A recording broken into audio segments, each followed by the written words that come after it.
Hello and welcome to Gravitas Plus. I'm Palki Sharma Upadhyay. Our world is at war. The man waging it is Vladimir Putin. He's the president of Russia. For the longest time, Putin kept the world guessing. Will there be war in Ukraine? Will there not be a war in Ukraine?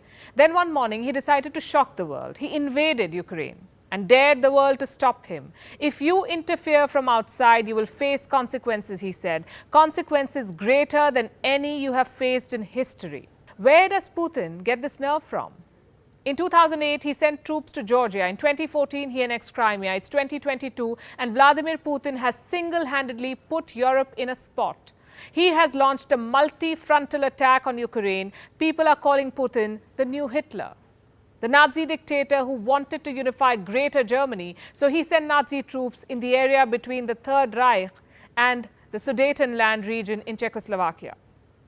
It was home to many German-speaking communities, just like Donbass is home to many Russian-speaking communities. Putin, too, is following Hitler's playbook. He wants to unify his motherland, so he has sent tanks and troops to Ukraine. He has invaded a European country in the year 2022. Again, where does Putin get this nerve from? Putin's grandfather worked as a cook for Joseph Stalin, but that's actually irrelevant here. Experts believe Putin picked his dictatorial traits from a former boss. Putin was once the deputy mayor of St. Petersburg. His boss was the city's mayor. His name was Anatoly Sobchak. Putin admired him and is said to have subconsciously picked his traits. Today, Putin's authoritarianism is out in the open. Ukraine says parallels between Putin and Hitler are not a meme anymore. They are Ukraine's reality.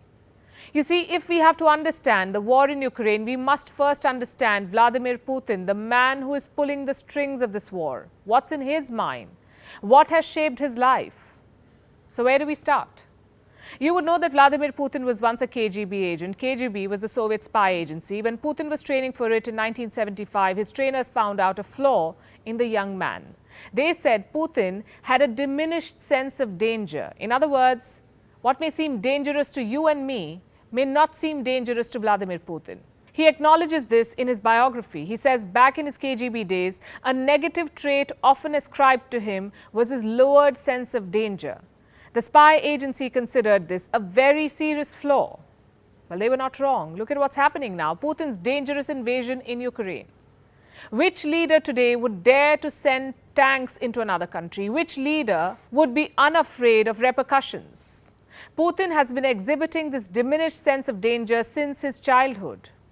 He was born in October 1952 in the Soviet city of Leningrad. His parents belonged to the working class. They lived in a Soviet-style apartment and shared the space with two other families. While most children picked up humble sports, Putin decided to pursue a martial art called Sambo. While most schoolboys dreamt of becoming a doctor or a fighter pilot or something glamorous, Putin dreamt of becoming a spy. He first set foot into the KGB headquarters when he was still in his teens. He graduated from the Leningrad State University in 1975 and went straight to join the KGB. He was posted in East Germany, where he mastered smokes and mirrors. Long before Ukraine, Crimea or Georgia, he wrote a campaign biography. It is based on one-on-one interviews. In one of these interviews, Putin recounts an incident from his university days. He says he was driving a car. His martial arts coach was with him. They were on a road outside Leningrad when Putin saw a farm truck passing them. He tried to grab a piece of hay through the car window. Next thing you know, he has nearly lost control of the car. The coach is scared and furious. He turns to Putin and says, "You take risks." Putin replies, "I thought the hay smelled good." Which person looking to lead a country would tell such a story to his voters? Like he's James Bond or something, chasing death casually and bragging about it.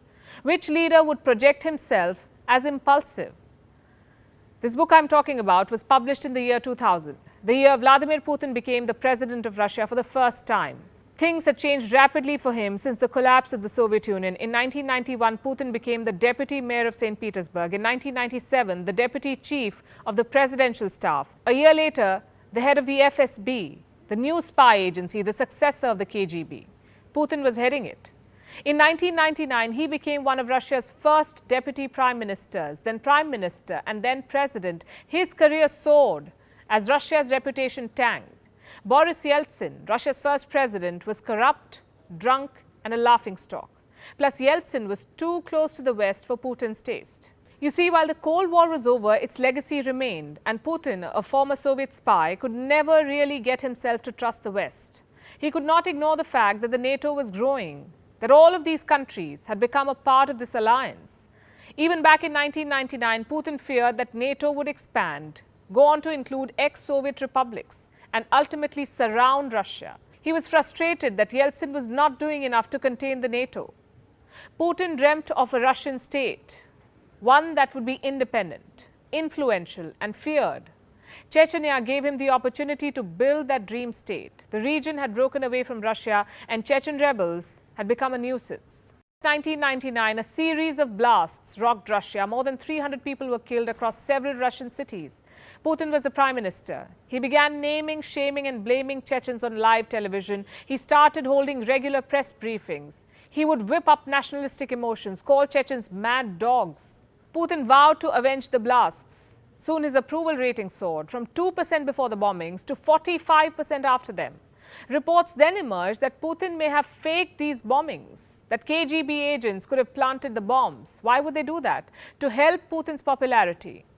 Russia, of course, quashed this theory and went to war with Chechnya. At least 80,000 people were killed, and Chechnya was brought back to Russia. Instead of gloating, Yeltsin suddenly resigned. He named Vladimir Putin the country's acting president. It was New Year's Eve, 31st of December 1999. Putin was married to a former flight attendant. She had no idea her husband was becoming the president of Russia. Putin had known about this for days, but he never told his wife.